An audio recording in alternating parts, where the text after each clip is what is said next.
Howdy y'all, Joe Hills here, recording as I always do in Nashville, Tennessee, and welcome to episode 7 of Hermitcraft 6 in 1998. No, it's 2018. It's the future. That's why our beanstalk isn't just pixelated terracotta, cooked and colored, and then driven upward into the sky.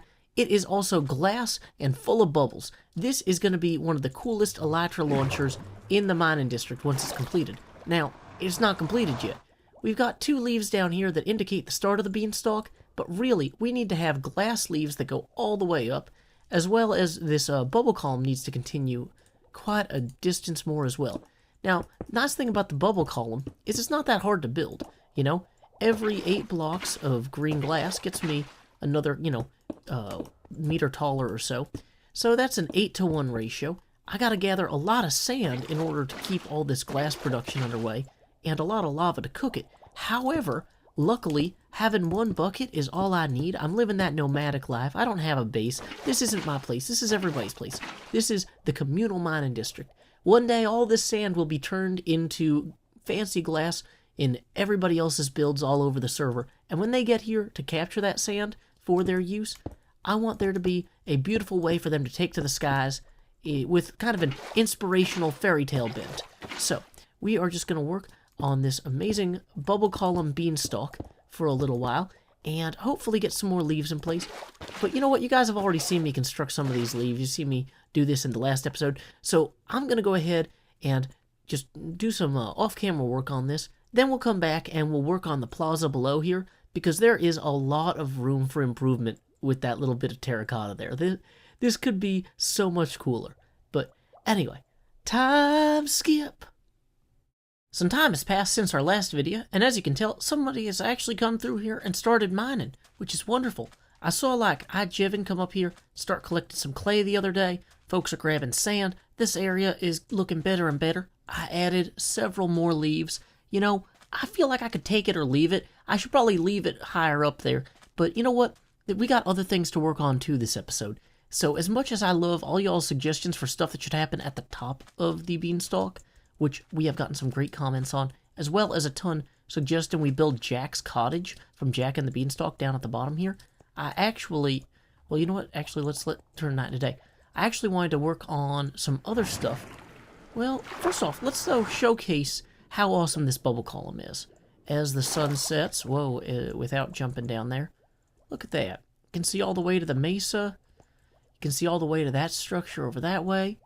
Get a good grasp of how much of this actually has been mined out, which isn't too much, fortunately, at this point, but, you know, there's an entire season's worth of sand here. I wish you could see slightly better through the water there, but, oh well. So let's head into the nether, and I wanted to show off some of the tunnel work and bridge work I did. Now, this is not exactly top-tier tunneling. This is what we would consider, we needed something. I knew I didn't want the hermits getting lost on their way here, so I locally sourced some terracotta, of course, as well as added some sand that I had blasted in a furnace to make these little windows along the sides. You know, I figure this way, people, when they get up here, they can either stop in at this little fortress area, or they can continue up to the mesa and sand mining district. So this should be showing up in other people's videos pretty soon, which I'm excited about. I have a feeling that they're going to be like, oh my goodness, who decorated this? Did they just use whatever blocks were lying around at the time? Fact, I did. I used a lot of whatever blocks were hanging out at the time. But you know what? That's how you get an effective initial set of kind of transportational objectives met. This part here is a little bit, this is kind of the shakiest part of the whole thing, but realistically, I didn't really see the need to build a really good bridge across a flat, open, exposed area. People can just try really hard not to fall in the fire. And I didn't finish this bridge either, because I ran out of quartz, terracotta. I ran out of terracotta when I was working on it. But whatever, we'll get it done later. People will get the core concept. You go down the bridge here, you follow these little pillars that are marked with the terracotta, and you keep going to there. It's easy enough. I haven't really been back to the Ministry of Truth much, other than to just ensure that I had secured the path. But, you know, I'm excited because we have gravel, we have sand, we have bones, and I demand that we get some actual concrete powder mixed and build ourselves a little ministry bliss, getting in some of the walls, getting in some of the windows along the sides, because, whoa, okay, that's a bad way to fall. Dang it. Yep, here's a little sign I made to mark that as well. But core concept, there is now a way for people to get safely from these portals in the modern and shopping district all the way to the area that, you know, I have mine set up aside for mining. And is it daytime? Whoa. Whoa, impulse. Cool build. What you working on? I'm sure this will be great. Looks like future home of iTrade. Oh, cool. So I can trade in iPads for, like, eyeballs or whatever spiders have now. Villagers coming soon. That's exciting. I'll have to check it out when it's finished. So from that portal, in order to get to the modern district, we need to cross this border here that Python established and continue heading this way. Here's the trail. And without fail, we have found the wheat that I will eat. No, actually, I will grab these mushrooms, though. I've been eating a lot of mushroom stew lately. I didn't realize until this season that you don't actually need a crafting bench to make mushroom stew. I always stacked up the mushrooms on top of the bowl, but you can just do it in the crafting bench. Look at this. Boom, like that. Did you know that? I didn't. Minecraft 6 is amazing, or Hermitcraft 6. But you know what's not amazing? Is our build here. You know, there's a lot of work left to be done. While Cubfan has been constructing this beautiful, beautiful sculpture, this kind of poem or love song to the concept of the number 16, 2 to the power of 2 times 2 to the power of 2. I'm going to ignore that for Wells Night while I just enjoy this. It's like an umbrella for my head. Cubfan, you're a genius. Oh, and look, Cubfan made this thing over here, too. So, wow! And he has a horse with diamond armor named Car. That's very automotive. We might go for a ride in his car later. Cub Starter House. Oh, you know what? He actually might be online. I shouldn't go in his house. Let's be respectful of his boundaries. But in the meantime, while we are respecting Cubfan, one of the best ways we can continue to respect him is to actually start work on this structure here. Now, I had some big ideas for how I wanted this to come out, and it's been too long since I got started on it. You know, if we're going to be nomads, we can't have a bunch of half-finished builds taking up a bunch of space on the server. We got to kind of build and then improve and then move on. So, where did I leave a crafting bench? Right there. Has anybody else set up a armor stand in the meantime? No, of course not. Dang it. Well, once we do the grand opening, we can kind of do a big media blitz and promote this. Oh, there was somebody there. I see you, Cubfan, running away, or Iskle85, whoever that was. Probably not Iskle because he's not online. Whatever. Core concept. I think we had some extra gravel in here too. So we can take some of our gravel and some of our sand. And let's go ahead and consolidate some of these gems in here real quick. Now, I think we can make white concrete powder. Wait, why not? We've got sand. Oh, it's because we don't have the bone meal. Oh, that went further than I expected it would. So white concrete powder. Boom. There we go. We got plenty of that. And my plan for the white concrete powder was to actually slightly inset it from the edge here.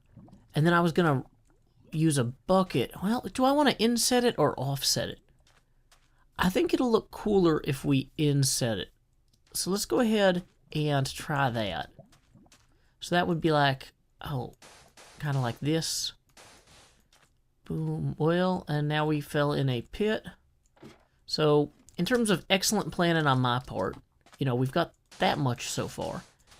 And after we kind of get this roughly set up, we'll come back in here with a bucket of water to solidify this into the ground. Now, I want this to actually go all the way down, so we're going to cover this sand here. I don't have a ton of extra gravel and sand, so we want to be careful about how much of that we actually do. We don't need to sink this all the way in below the surface, but we do need to give the general impression that, see, this is another case where can't have exposed dirt along the line. Can't have exposed sand.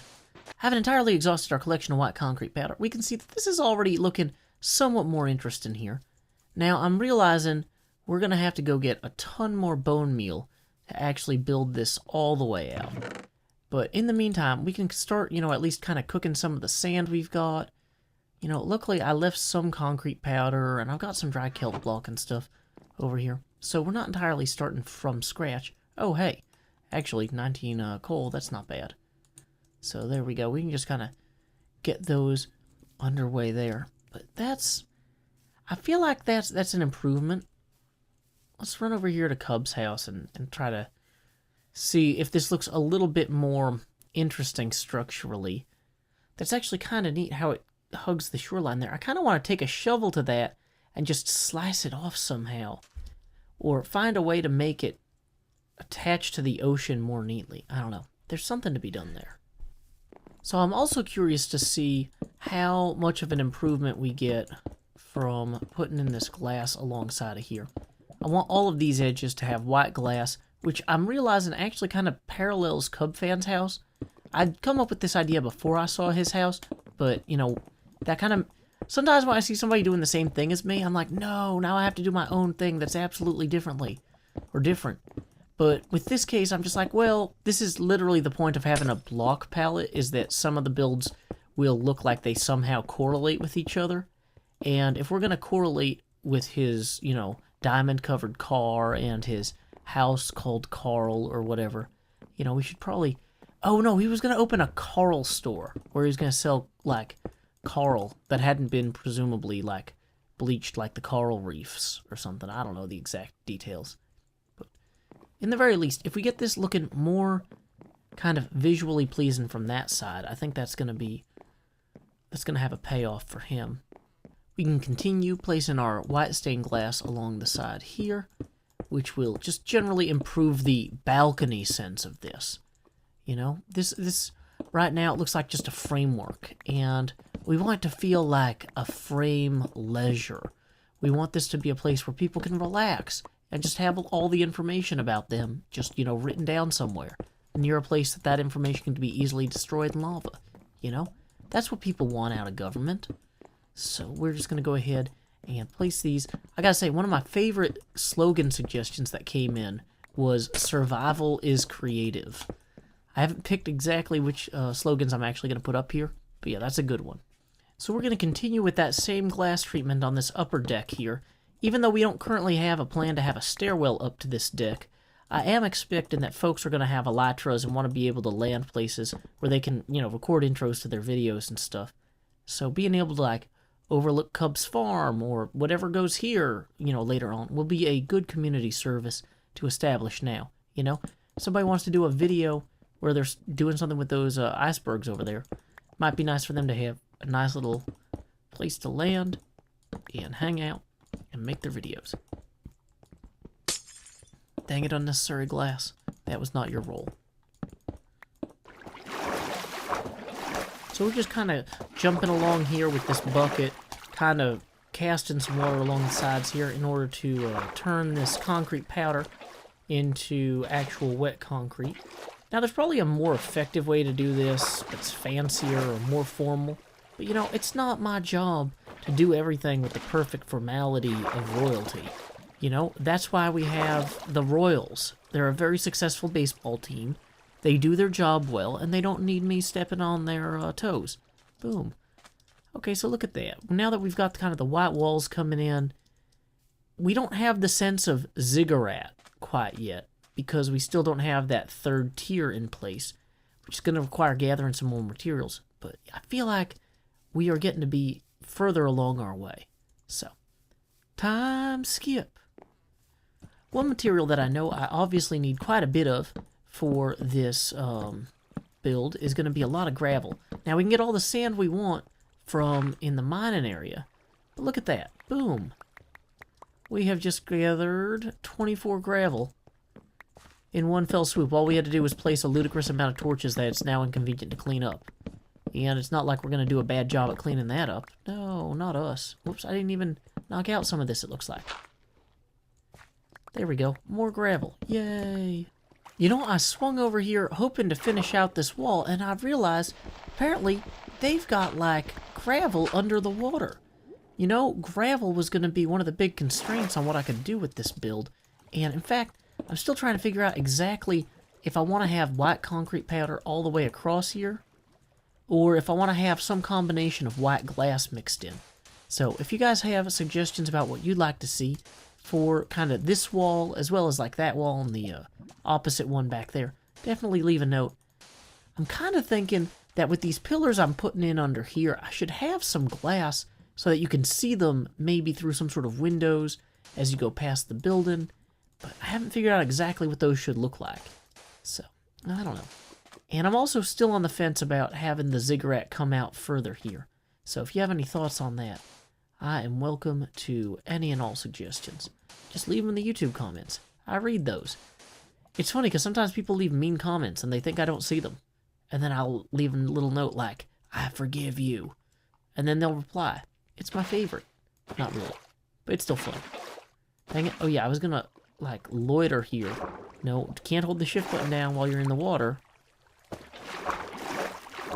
Okay, so we can just kind of swing along here. Whoops.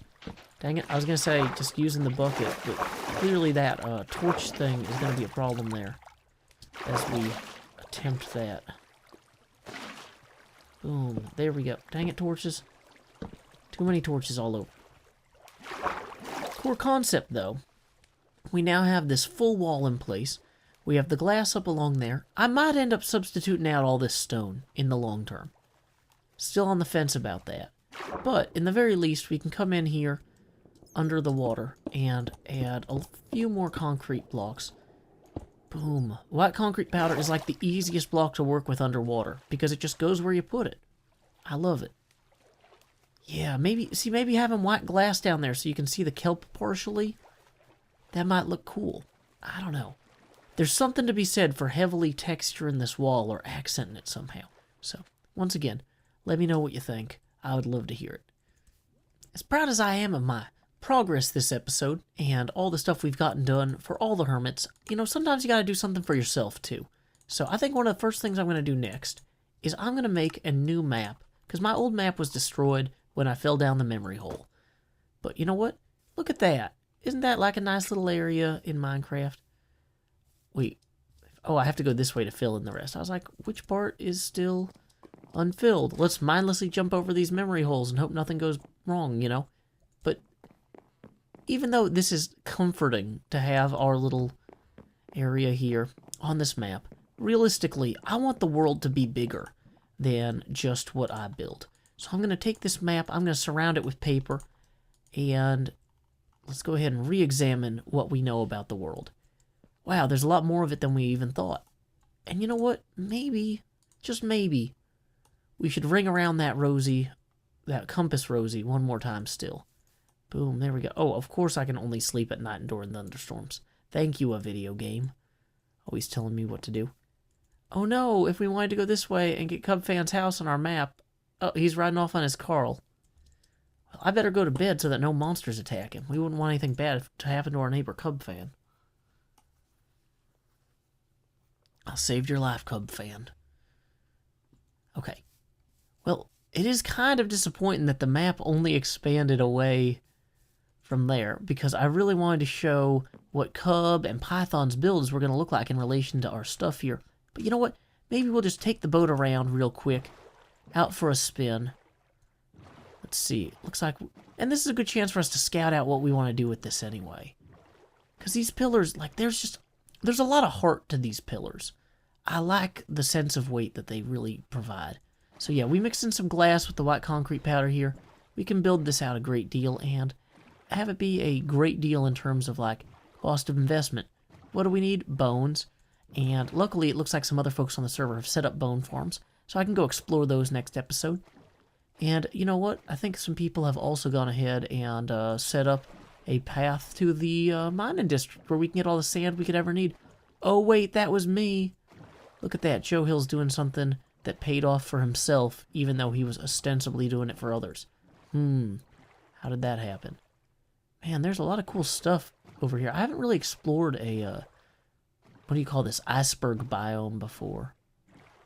It's kind of neat. I heard sometimes there's polar bears, or I've seen polar bears kind of sometimes. Somebody lit up something down there. That's neat. I don't know what that is. Oh, there's the polar bear. Are they friendly mobs, like by nature? Is there something I can feed him to make him like me? Like, do you like mushrooms? Do you like mushrooms, polar bear? Wow, he's breathing like he does not like the smell of the mushrooms. Oh, and there's his buddy. Yeah, you know what? Maybe let's not antagonize all the polar bears simultaneously. Wow, there's more of them over here, too. Yeah, I'm thinking antagonizing these fellas might be a bad decision. Let's go ahead and turn back this way. And maybe we can explore more of the seas as we go. Uh-oh, there's a bubble column I don't want to go over, because those will trash your boat, apparently. But yeah, let's navigate our way back out of here. And there we go. There's the first sight of our build. Once again, just having that little bit of glass on there really just makes it feel more finished already. So, why don't we go ahead and wrap up this episode here. We've got all of that work that I did to connect those dots is going to really make taking the rest of this build to the next level take off. But unfortunately, all that off-camera work took a lot of off-camera time, so I've got to wrap up for today. Thank you guys for joining me once again. Until next time, y'all, this is Joe Hills from Nashville, Tennessee. Keep adventuring.